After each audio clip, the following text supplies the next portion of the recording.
Kung marunong kang gumamit ng ChatGPT ng tama, you will get ahead of 99% of people. Alam mo ba na kahit beginner ka, pwede kang makapag-take advantage sa ChatGPT gamit yung mga tamang strategy. Kasi karamihan sa ChatGPT, tanong lang tanong. Tapos, puro reklamo dahil pangit daw yung sagot. Pero ang totoo, pangit lang yung instructions or prompt na ginagamit mo. Kasi today, share ko sa iyo yung 3 powerful hacks na ginagamit ko para ma-take advantage mo yung ChatGPT. So trust me, kapag nagawa mo ito, para kang may sariling AI army na nagtatrabaho sa iyo 24/7. So requirements dito, ang kailangan mo is ChatGPT Pro. Oo, may bayad ang ChatGPT pero isipin mo, mas mahal pa yung McDonald's mo or pagkain sa labas kaysa sa ChatGPT Pro. Pro unlocks yung mga features na wala sa free version, like yung mga projects, canvas, and yung mga custom GPTs. Think of it as an investment. Kung tama ang gamit mo, mas bawi siya kasi AI can save you days and time of work. So once naka-pro ka na, let's dive into the 3 hacks. Number 1 is create custom project folders. Lahat ng mga context or content about dun sa project ay nasa isang lugar lang. Example, bumili ng bahay. Lahat ng notes, financial analysis, legal documents, upload mo dito. Hindi mo kailangang ulit-ulitin every time na you chat GPT. ChatGPT already remembers the context of that folder. Ibig sabihin, hindi mo na kailangan pang i-remind ulit siya. And sakto ito sa mga content creators, business owners, or students. Pwede mong gawin yung project folders. Para kang may whiteboard sa office na punong-puno ng notes. Yung mga plans nang doon, yung mga deadlines nandun, pero digital at matalino siya at hindi yun nawawala. Ipapakita ko sa iyo paano magki-create ng folder using ChatGPT. Punta ka muna sa chatgpt.com and next is punta ka dito sa sidebar. Click mo to. Tapos click mo itong new project, this one. Click here and then lagyan mo siya ng project name. Ibig sabihin ito yung folder. Example, pwede nating lagay dito is my example, business name. Lagyan mo dyan yung business name mo. So, once na ilagay mo na yung business name mo, automatic, so lagyan natin, let's say, J. Gregorio. Sample lang natin, J. Gregorio Agency. And, lagyan natin, add agency. Okay. So, ang gagawin ko, create project. Here we go. So, once I created yung project, i-click mo lang to, create project. Ayan, mareredirect ka dito sa J. Gregorio Add Agency. Ayan. So, dito na yon. Ngayon, every time na nagchat-chat ka dun sa business mo or sa agency mo man yan, dun ka magchat-chat, hindi ka na laging magsisimula from new chat. Kasi si ChatGPT, mahihirapan siyang balikan yung mga context mo before.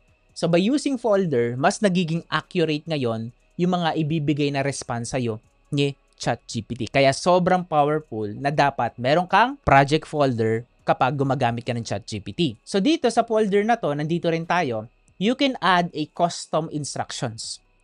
Here we go. So dito sa instructions na to, dito kung masasabihin kay ChatGPT yung mga instructions na gusto mong pagawa sa kanya para every time na meron kang request sa ChatGPT, hindi ka na always na nagsasabi, hey ChatGPT, gusto ko na gawan mo ko ng avatar or gawan mo ko ng copy using this framework or using this prompt. So, using these instructions, kapag nag-chat ka kay ChatGPT, every time na meron kang chat, bibigyan kanya na ngayon ng proper results dahil meron kang proper instructions na binigay kay ChatGPT. So, once nalagay mo na dito yung instructions, pwede ka na mag-chat and then bibigyan ka na ngayon ni ChatGPT ng response dun sa folder mo. Pro tip, pwede mo pang utusan si ChatGPT mismo to help you write your best custom GPTs. Next, ito yung pinaka-importante sa lahat, create custom GPTs. Basically, isa siyang chatbot version na lagi mong ginagamit. Halimbawa, may custom GPTs ka for email writing. Pwede rin naman business analysis or pwede rin naman content ideas. Ang maganda dito, pwede mong i-share sa team mo, sa clients, sa mga students, or public release sa GPT Store. Yes, pwede mo rin yung pagkakitaan. Imagine, gusto mong gumawa ng libro? May GPT na nakaset up sa book architect. Pag-type mo ng topic, pangalan, boom! May outline na kaagad yung libro in minutes. Ibang level to. So, punta ka dito sa GPTs. Ayan. Tapos dito, makikita mo yung mga available GPTs na pwede mong gamitin. Pero itong malupit. pwede ka rin gumawa ng sarili mo. Kasi yung ito is gawa to ng ibang tao. So maganda, kapag gumawa ka ng GPT, mas maganda is custom-made para sa'yo. For example dito, Write for Me, Scholar GPT. So dito tayo sa writing. So sa writing, meron ditong Songmaker. Nice. Okay, meron din naman AI Humanizer. Okay, so let's say, dito naman tayo sa Songmaker GPT. Click natin to. So pag kinilik mo yan, gagawin mo, start chat, and click ka dito. Write an inspiring song about never give up. Here we go. So ngayon, ikinilik mo lang siya. Nakita mo? Write an inspiring song about never give up. Calling music generation. Ayan, pwede niyang gawin yung song na yun para sa'yo. So, yun, instructions din yun and prompt din yun sa GPTs. So, another one, papakita ko sa'yo yung personal GPTs ko. So, AI scriptwriter or, pwede to. Makikita mo dito sino yung gumawa by J. Gregorio. So, dito, binigay ko na ngayon yung parang big overview ng instructions nito. Makikita mo dito, this GPT is a content scriptwriter designed to create engaging, structured, and conversational video script in Taglish. 80% Tagalog, 20% English. So, kung gusto mong gamitin yung ChatGPT, GPTs na to, custom GPTs na to, ilalagay ko rin yung link sa description or sa ibaba ng video na to. So, let's say dito, bigyan mo ako or gawa tayo ng topic. So, click mo to. Tapos, pwede mo siyang i-edit later on. Gawa tayo ng YouTube script about affiliate marketing for beginners gamit ang Power of 3. So, yung Power of 3 framework is nandito na yan. Gusto mo namang ibang topic. Yung kasi sample topic lang. Sige, gawa tayo ng YouTube script about the future of AI. Tanggalin natin to yung for beginners gamit ang Power of 3 framework. Send. Nakikita mo yung tone of voice na ginagamit niya is Tagalog. Kasi ang gamit ko dito is 80% Tagalog. Okay, sige, gamitin natin na yung Power of 3 framework. Gumawa ko ng YouTube script tungkol sa future of AI. Ito yung draft. YouTube script, the future of AI, ano ang susunod? What's next?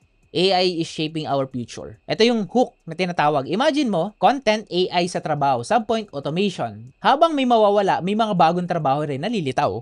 Ang akala kasi ng iba, mawawalan talaga sila ng trabaho. May mga bagong work na para mas maging productive using AI. AI sa education, AI sa araw-araw na buhay, ayan, smart home, healthcare, entertainment. And by the way, akala natin yung AI is bago lang, pero matagal na to na ginagamit ng mga big companies sa mga technology or devices nila sa AI. Kasi kung walang AI, tingin ko mas magiging manual lahat ng process. Imagine natin sa mga airport and sa mga big establishment, walang AI, mahihirapan kahit na sa pag-build ng mga sasakyan. So dito, ito yung takeaway. Makikita mo dito, this is not exactly a script, pero this one is a YouTube script kung gusto mo mag-create ng video about dun sa specific topic. So ayan, makikita mo rin dito, may video descriptions na rin siya kung gagamitin mo siya sa social media posts or pwede rin naman sa YouTube. Meron na rin siyang SEO tags. So takeaway dito, let's recap.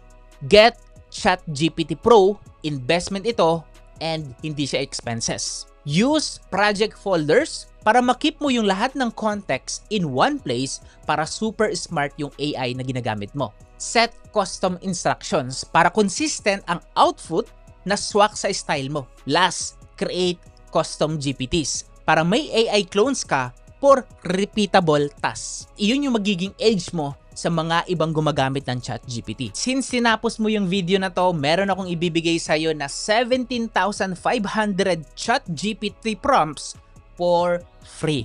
Yes, walang bayad. Gawin mo lang, i-click mo yung link sa ibaba ng video na to para ma-download mo yung free gift ko sa'yo.